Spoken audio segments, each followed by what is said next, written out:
अगर आपको हमारी वीडियो पसंद आए तो उसे लाइक, शेयर और सब्सक्राइब जरूर करें। नमस्कार दोस्तों, मैं श्याम वशिष्ठ और आप देख रहे हैं पीआर खोज। बायोएथेनॉल से चलने वाली गाड़ियों को लॉन्च किया जाएगा। केंद्रीय मंत्री नितिन गडकरी ने कहा, बायोएथेनॉल से स्कूटर, बाइक और अन्य गाड़ियां चलेगी। वेस्ट मटेरियल के साथ अच्छा उपयोग करने से भारत आत्मनिर्भर देश बनेगा। राजीव गांधी एजुकेशन सिटी में एक यूनिवर्सिटी के दीक्षांत समारोह में पहुंचे केंद्रीय मंत्री नितिन गडकरी ने कहा कि आज हमारे देश को इनोवेशन की जरूरत है, क्योंकि इनोवेशन से रोजगार, एक्सपोर्ट बढ़ेगा। उन्होंने कहा कि वेस्ट मटेरियल के साथ अच्छा उपयोग करने से भारत आत्मनिर्भर देश बनेगा। साथ ही उन्होंने विद्यार्थियों को सलाह दी कि वह नौकरी मांगने की बजाय देने वाले बने। उन्होंने कहा कि जल्दी 100% बायोएथेनॉल से चलने वाली गाड़ियों को लॉन्च किया जाएगा। समारोह में नितिन गडकरी ने 108 विद्यार्थियों को डिग्रियां भी बांटी। नितिन गडकरी ने मंच से विद्यार्थियों को संबोधित करते हुए कहा कि उन्हें कई बार यंग जनरेशन के साथ मिलने का मौका मिलता है, क्योंकि युवाओं का हमारे देश में विकास और उन्नति में महत्वपूर्ण रोल होता है। उन्होंने कहा कि लोग और समाज की आवश्यकता क्या है, उस पर रिसर्च करना बहुत ही महत्वपूर्ण है। केंद्रीय मंत्री नितिन गडकरी ने कहा कि जल्द ही सोनीपत में बायोएथेनॉल से स्कूटर, बाइक और अन्य गाड़ियां चल सकेंगी। केंद्रीय मंत्री नितिन गडकरी ने कहा कि NH 44 के रास्ते वह यूनिवर्सिटी पहुंचे। इस हाईवे को देखकर उन्हें बड़ा दुख और तकलीफ हुई, क्योंकि इसी रास्ते को किसानों ने करीब 1 साल तक रोक कर रखा। NH 44 को लेकर परसों एक महत्वपूर्ण मीटिंग रखी गई है। NH 44 पर जो काम पेंडिंग रह गया उसे जल्दी पूरा किया जाएगा। उन्होंने कहा कि सोनीपत और पानीपत में जल्दी एयरपोर्ट की तरह रिवरपोर्ट बनाया जाएगा। देश में इनोवेशन की जरूरत है, क्योंकि इनोवेशन रोजगार और एक्सपोर्ट को बढ़ावा मिलता है। आज देश में वेस्ट मटेरियल के साथ अच्छा प्रयोग करने का समय आ चुका है, जिससे देश आत्मनिर्भर बनेगा। उन्होंने विद्यार्थियों से कहा कि विद्यार्थी नौकरी मांगने वाले न बने, बल्कि नौकरी देने वाले बने, क्योंकि हर जगह रिस्क होता है और रिस्क लेने वाला ही सफल होता है। उन्होंने कहा कि जल्द ही 100% बायोएथेनॉल से चलने वाली गाड़ियां भी लॉन्च की जाएगी। जब भी मुझे मौका मिलता है तो मैं यंग जनरेशन के जो नए स्टूडेंट्स हैं उनको मिलने की अपॉर्चुनिटी हर बार हासिल करने की कोशिश करता हूँ। मैं जब मुंबई में था, मंत्री था महाराष्ट्र में, तो उस समय सिम्बोसिस यूनिवर्सिटी में मैं पूना में लेक्चर देने के लिए भी जाने का मौका मुझे मिला। उस समय मैंने मुंबई और पुणे के बीच में एक्सप्रेस हाईवे बनाया था और एक समुद्र में मुंबई में एक वर्ली माधवा सीलिंग प्रोजेक्ट बनाया था और 55 फ्लाईओवर्स बनाए थे मुंबई में। तो उसकी सक्सेस स्टोरी की क्लास में सिलेबस में था। उसके लिए मैं MBA स्टूडेंट के सामने बोलने के लिए यूनिवर्सिटी में यूनिवर्सिटी जाता था।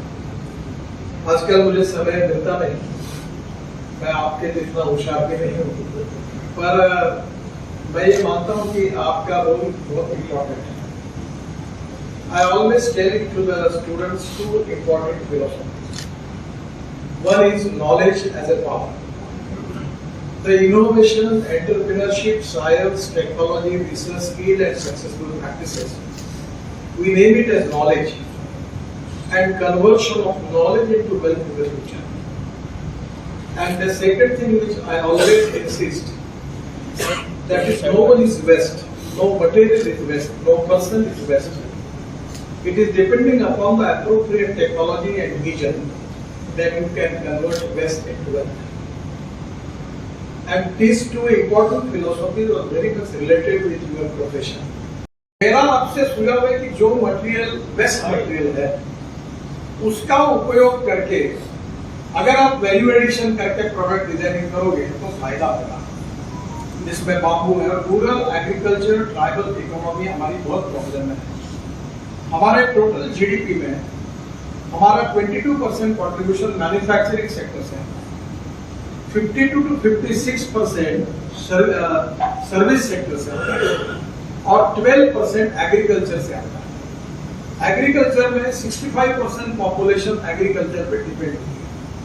तो आत्मनिर्भर भारत बनाना होगा तो we need to more concentration on rural agriculture and tribal. तो we need to find out which are the best raw material available in that area और उसमें वैल्यू एडिशन क्या कर सकते हैं। वहाँ बाम्बू है, काफी चीजें ऐसी है जिसका वैल्यू एडिशन हम कर सकते हैं। और इसलिए मैं आपको विशेष रूप से इस बात का अनुरोध करूंगा कि जो यहाँ एक मेरा कुलकर्णी करके मेरे पहचान की उनका एक उत्तराखंड में वनापुर करके शायद मेरे पास ग्रीन हाइड्रोजन की गाड़ी है, मर्सिडीज से भी अच्छी है। पानी से हाइड्रोजन निकाल कर गाड़ी चल सकती है, लोगों को विश्वास नहीं बैठता। फिर मैंने गाड़ी ली, वो जापान से टोयोटा की है, और अभी मैं एक फ्लेक्स इंजन की टेक्नोलॉजी को अभी 2 महीने में सब गाड़ियां आएगी।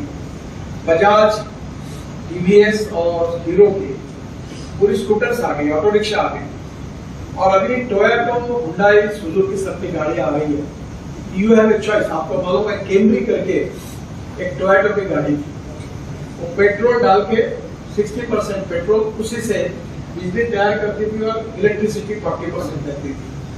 अब मैं जो गाड़ियां ला रहा हूँ वो 100% बायो इथेनॉल पर है, पेट्रोल के बजाय, फ्लेक्स इंजन, और उसके साथ वो इलेक्ट्रिक भी तैयार करेगा 40%। तो एकदम कम। इथेनॉल का रेट 60 रुपीज, पेट्रोल का 130 रुपए। इथेनॉल पोल्यूशन ना करने वाला ग्रीन फ्यूल, राइस से, ब्रोकन राइस से, कॉर्न से, व्हीट से, शुगर केन जूस से, मोलाइसिस से इथेनॉल बनेगा, जो किसानों के लिए आवश्यक है। हरियाणा और पंजाब में चावल रखने के लिए जगह ना, इतना चावल पैदा होगा, और इसलिए जो पैडी नहीं लगाएगा उसको इंसेंटिव नहीं सकता। तो मैंने कहा ये diversification of agriculture towards energy and power sector पीछे लगकर अब सब इथेनॉल बनेगा। अब इथेनॉल की इकोनॉमी 5 लाख करोड़ की बनाने का मेरा सपना है।